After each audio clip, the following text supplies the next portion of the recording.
Hey everybody, how's it going? Welcome back to Copper Jacket TV. So I know the title might seem like it's a little bit clickbaity, but it's absolutely true. See, I live in the state of Nevada currently. Used to live in California, moved to Las Vegas a little bit over 5 years ago, and I carry every single day. It's just part of my morning routine. I get up, I put it on just like I put on my underwear, I go throughout my day, and then at the end of the day it comes off. And that's how I live my life on a daily basis. But recently, I couldn't do that. And I want to talk to you guys about it because it is a huge problem. As a matter of fact, there's an FPC lawsuit against it. So let's get to it. Now, since we're talking about personal freedoms, why don't we talk about the freedom to be able to carry even when you're not wearing a belt? And that's where the Vanish holster comes into play.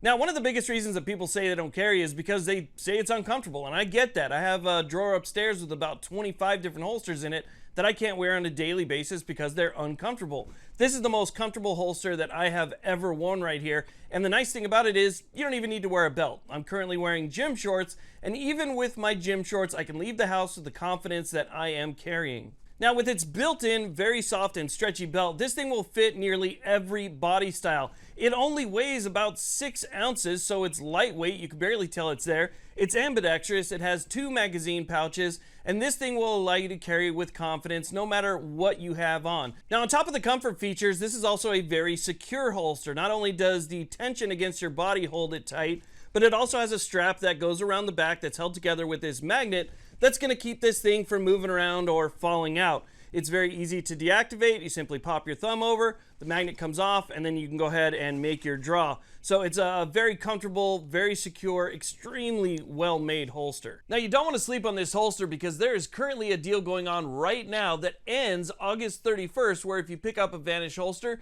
you'll get a second one 50% off. Now, to sweeten the deal even more with your purchase, they'll give you a free MagMate. So make sure you jump on top of this one before supplies run out. Again, the link's in the description. Okay, so let's go ahead and talk about what's going on here. So, like I said in the beginning, I carry every single day. It's not even anything that I think about anymore. It's just a natural thing that I do in the morning.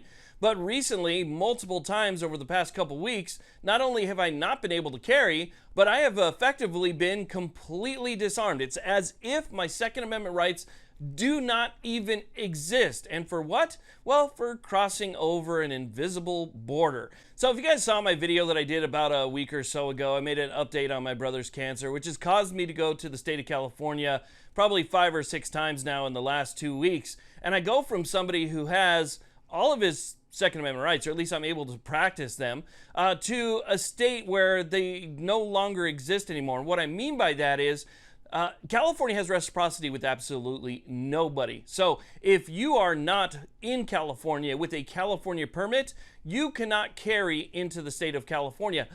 That means other things as well. Not only can you not carry in California, but you can't even transport the same way that you may have transported in the state that you were from or in the areas that you had maybe driven through. Because like Nevada, I have a Nevada permit, I have a Utah non-resident permit, and other permits that allow me to travel throughout the country with reciprocity with the different permits, but not in California. Okay, California doesn't recognize anybody. Regardless, when you go into California, things absolutely change. So not only do you have to, let's say, take it off, right? So you can't carry with it out in public and maybe put it in your glove box or lock it in your glove box or center console or something. No. They want you to take it off. They want you to put it, as a matter of fact, I'll show you right here what California expects you to do. So let me just grab this.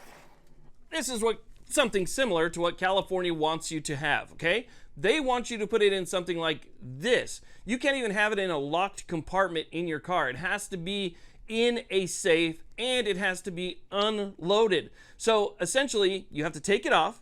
You have to make sure that it's clear. It can't have a magazine in it. And you have to store everything in a locked container. It can have a keypad. It can have biometrics. It can have something that uses a physical key, something like that in order to access it. But it has to be a safe like this. So it's pretty much inaccessible on the fly. If you were to, come across something where you needed it instantly, you would have to get access to this, put everything back together and get that thing ready. There's just not enough time to defend yourself. I mean, things like that just don't happen fast. I mean, I advocate for one in the chamber, right? Because it's just the quickest way possible to have something available to you. In California, you have to go through that thing first and then put it back together in order to use it. It doesn't make me feel very safe and secure, right, when I'm going through there. So effectively, you are disarmed. Anybody that doesn't live in California or have a permit in California is disarmed once they cross that border. And the sad thing about it is that even people that live in the state of California, if you don't have a carry permit, you have to do that exact same thing. You guys probably heard about a lawsuit in the state of New York that was challenging New York's lack of reciprocity with any other state, or lack of the ability to obtain a permit to carry there. That lawsuit's actually going pretty well. Well, the FBC filed a lawsuit as well called Hoffman v. Bonta, and that challenges California not having a non-resident permitting system for those people that are visiting California to be able to legally carry. It's a very, very big lawsuit. I just want you guys to check this out, because I know a lot of people go there to vacation. A lot of people go there to work. They go there to visit family. Maybe they moved out of California just to get out of that whole mess, right? But they still have family there and they want to visit. They get disarmed when they go back. So I just want to show you guys this real quick, because it's a very important lawsuit. I want to show you guys what this thing is actually going after. Now, like I said before, Hoffman v. Bonta, an FPC case, is a fairly new case. It was just introduced back in May of 2024. So hasn't really been around that long, but I want to read you guys this introduction real quick, because just based on the introduction alone, you'll be able to see this is going to be a slam dunk. No matter what games the district court, the Ninth Circuit, or anybody else plays with this, this is a slam dunk, because right now there is no opportunity for anybody who doesn't live in California to practice their right to carry for their own defense in that state. So in the introduction, it says, 1, in the New York State Rifle and Pistol Association v. Bruin, the Supreme Court held that the law-abiding citizens of the nation have a general right to publicly carry arms for self-defense, and therefore states cannot condition exercise of that right on the showing of an atypical need for self-defense. California, however, prevents law-abiding citizens of the United States who do not reside in California from exercising their constitutionally protected right to carry loaded, operable firearms in public.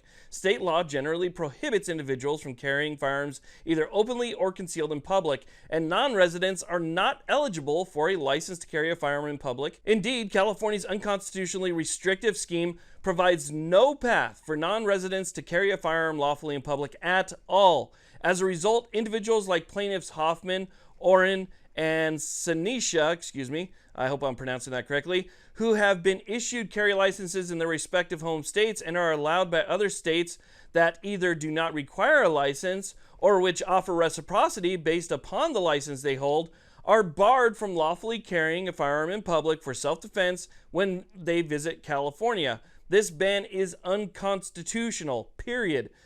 Individuals like plaintiffs do not lose protection of their rights under the First Amendment's free speech or religion clauses when they cross state lines, nor do they lose their protections under the Fourth Amendment's prohibition on unreasonable searches and seizures. They likewise do not surrender their Second Amendment protected rights when they travel outside their home state. So, I mean, I don't know about you, but to me, that lawsuit seems fairly clear. We have a constitutional right in this country. It's not about a state thing, right? When it comes to our constitutional rights, those apply everywhere. And just simply crossing a border doesn't mean that they no longer exist. We have a First Amendment right. We have a Second Amendment right. We have a Fourth Amendment right, as was mentioned in the lawsuit.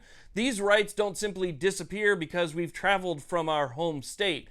That's what California does to you when you go to visit. So it is very clear that they're violating people's constitutional rights by not providing some type of access to be able to carry to defend themselves. It's absolutely ridiculous that I can go from, it's like an hour and a half to the border of California, that I can go from being somebody who has all of their rights to somebody who has very few of their rights just by simply crossing that invisible line. So knowing that there's a lawsuit challenging New York's, knowing that there's a lawsuit challenging California's, all based on Bruin, that we can simply look and say that not only do we know we have a God-given right, but we know we have a constitutional right that protects that God-given right, but we also have Supreme Court precedent that says that that right, yes, in fact, does exist.